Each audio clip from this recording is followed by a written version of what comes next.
Ce troisième module portera sur les différentes manières de faire vivre, évoluer et éventuellement modifier votre projet. Le coordonnateur doit surveiller l'exécution de l'action afin de s'assurer que celle-ci se déroule conformément aux dispositions de la Convention. Il ne peut sous-traiter aux autres bénéficiaires aucune partie des tâches qui lui sont confiées. Cependant, les partenaires ont également des responsabilités dans la mise en œuvre du projet, notamment dans la transmission des informations. Cette coopération est la clé d'un bon déroulement du projet et de la réussite de ses objectifs. Nous vous préconisons la mise en place de sous-contrats entre partenaires pour régir et coordonner votre projet de partenariat. Un modèle est disponible dans votre kit coordonnateur de projet et à télécharger sur votre espace Mon projet Erasmus+.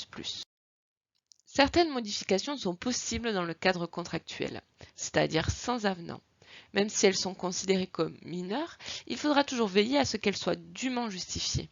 Dans tous les cas, l'agence contrôlera à chaque soumission de rapport, intermédiaire ou final, les modifications prises dans ce cadre en cours du projet.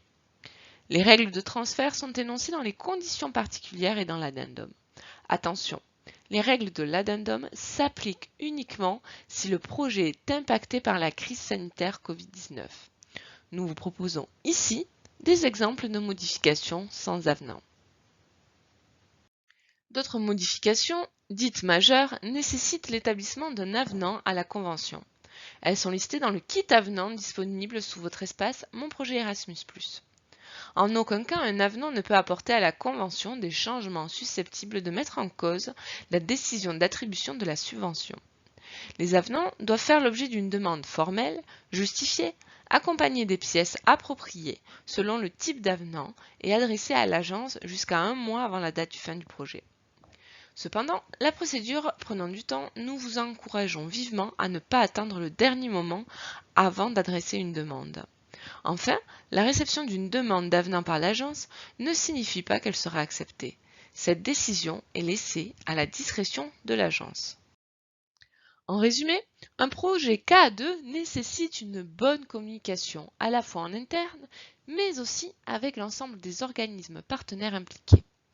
Nous vous recommandons la mise en place de sous-contrats avec chacun de vos partenaires.